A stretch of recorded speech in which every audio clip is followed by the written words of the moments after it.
हमने अपनी आंखों से देखा है बाबा। हमको बहुत डर लग रहा है बाबा।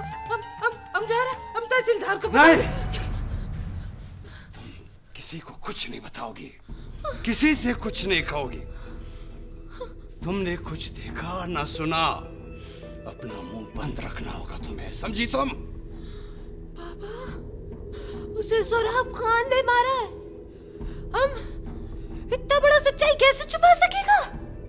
कौन यकीन करेगा तुम्हारी सच्चाई पर कि सोराब खान ने इतना बड़ा अफसर होकर शावेज पर गोली चलाई है, फिर वो अपनी बेगुनाही का लिबादा ओढ़कर सीधा अपने सरदार संदल खान के पास जाएगा और इसे मलक हसन के खिलाफ इतना भड़काएगा कि फिर सालों तक दोनों कबीले दुश्मनी की आग में चलते रहेंगे।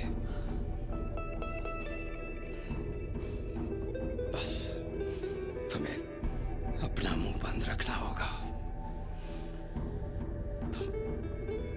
तुम्हें किसी को कुछ नहीं बताना बेटी। सोराब खान अगर जालिम है तो उसे उसकी सजा गैब से जरूर मिलेगी। तुम्हारी ये मामूली गवाही उसका कुछ नहीं बिगाड़ सकती बेटा, कुछ नहीं बिगाड़ सकती। बैठो बैठो बैठो, डरो नहीं, डरो नहीं बेटा, बैठो। नहीं नहीं नहीं बेटा।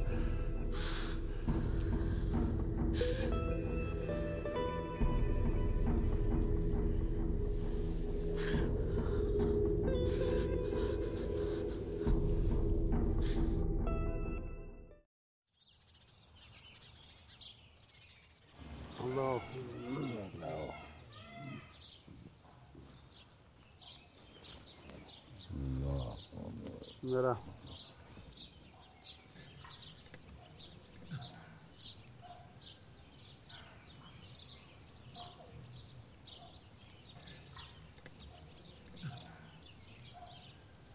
मलिक साहब, 2 डेड बॉडीज, 1 इंजर्ड। केस काफी भारी है और मुझे भी ऊपर जवाब देना है। रोजनामचा कई दिनों से ठहरा हुआ है। अगर आप कहें तो अब आपकी मुद्दियत में एफआईआर दर्ज कर लूं? मेरे मुद्दियत में एफआईआर? जिसने हमला किया वो तो शावेज को भी साथ ले गया, फिर मैं केस करूं तो किसके खिलाफ? ओहो मलिक साहब, देखिए, ये मामला बिना केस दर्ज किए हुए खत्म नहीं हो सकता। मैंने कहा ना, मैं केस नहीं करूंगा, नहीं करूंगा। आजहर के खिलाफ करूं, जिसने हमलावर को खत्म किया, जान पर खेलकर वो उसने मेरे घर और मेरे खानदान को बचाया, उसके खिलाफ मैं केस करूं? आप इतना यकीन से कैसे कह सकते हैं कि हमलावर आपके पूरे खानदान को ही खत्म करने आया था? ये जवाब आप फुर्सत में मलिक खालिद खान से पूछ लीजिएगा, वो आपको बेहतर तौर पर आगाह कर देगी। तहसीलदार साहब, बात मशवरों तजवीज़ों से बहुत आगे निकल चुकी है। मैंने कहा कि मैं कोई पर्चा नहीं करूंगा, बस। हाँ, अगर खुशकियार का कोई अजीज मेरे और आज़र के खिलाफ मुकदमा लड़ना चाहे तो मैं आज़र अपना मुकदमा लड़ने के लिए तैयार हूं।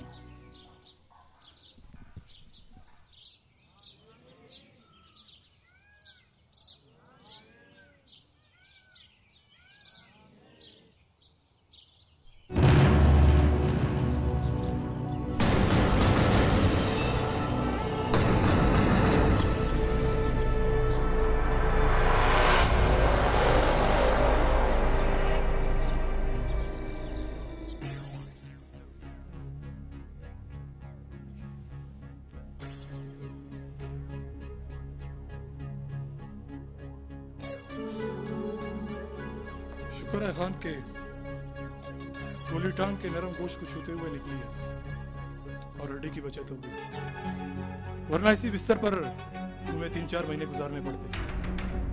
3-4 महीने की बात छोड़ो यार, मैं बिल्कुल ठीक हूँ। जाओ जाकर डॉक्टर से डिस्चार्ज स्लिप बनवाओ। खान, जख्म अभी ताजा है। सफाई करते वक्त इससे खून रिश्ता रहता है। मैंने कहा जाओ जाकर डिस्चार्ज स्लिप बनवाओ।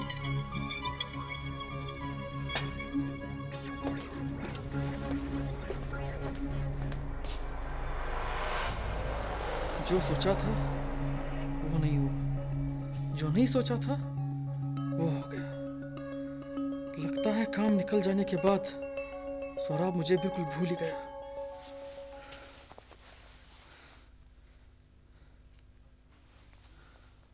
आपका मतलूबा नंबर इस वक्त बंद है।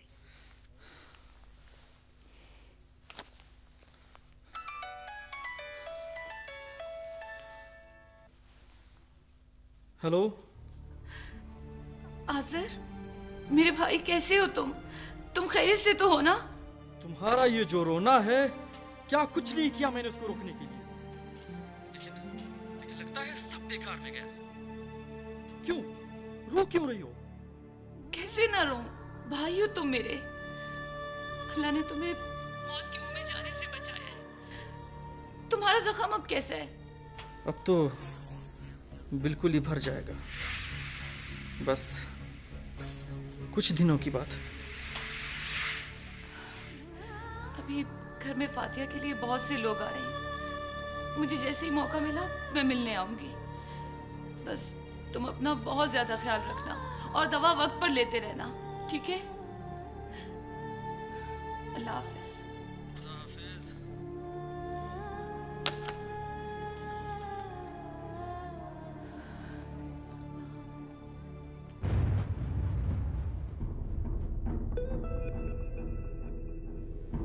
बाबा, बाबा हम क्या करें? बेगुनाह का खून है नाहक, हमको अब सोने नहीं देता और ना ही जीने देता है। हमारा ज़मीर बार बार कुछ से तकाजा करता है कि हमने जो कुछ भी देखा है बता दे उसे, जिसे बताने का हमको हक है। हम बता देगा, अब और नहीं, अब हम कुछ नहीं छुपा सकता, हम बता देगा। शेखान, शेखान, शेखान।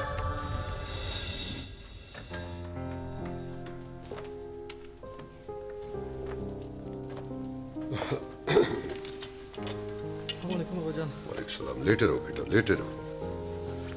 बाबा, ये लेविस बाहर बैठी क्या कर रही है? एक तो जान हथेली पर रखकर जो कुर्बानी मैंने दी है, क्या उसका सिला कहीं ये तो नहीं कि मेरी खिलाफ ही कोई कार्रवाई कर दी गई है? नहीं बेटा, ऐसी बात नहीं है। ये सब तुम्हारी हिफाजत के लिए है। कहीं खुशकियार के दूर का कोई रिश्तेदार या अजीज तुम पर हमला न कर दे। बेटा, जख्म कैसा है अभी? अब ठीक है बाबा।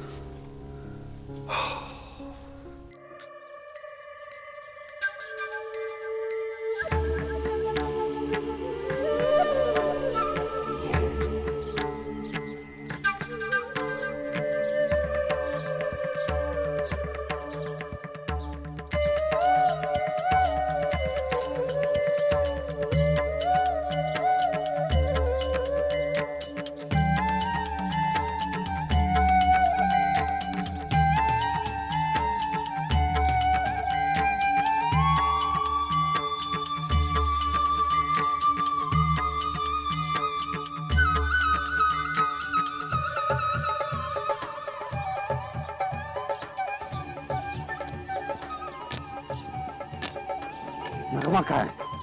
कहाँ है नगमा? चलो।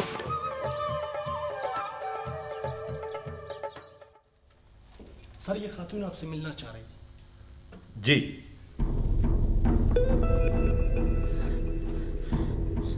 साहब, हम नगमा है, हमने देखा है, हम आपको बताएगा कि उसको किसने मारा। हाँ साहब, साहब आप उसको मार डालो, वरना वो हमको भी मार डालेगा साहब। खुदा रब, उसको मार डालो। हम आपको बताते हैं।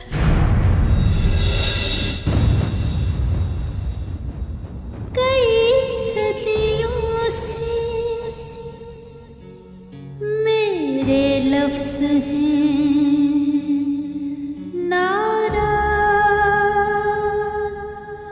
मुझसे, अज़ल से खामोशी लिखी हुई है मेरे हिस्से में, मेरे हिस्से में। बेज़ुबां बेज़ुबां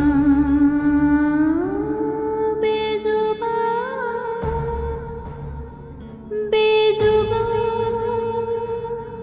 बेज़ुबां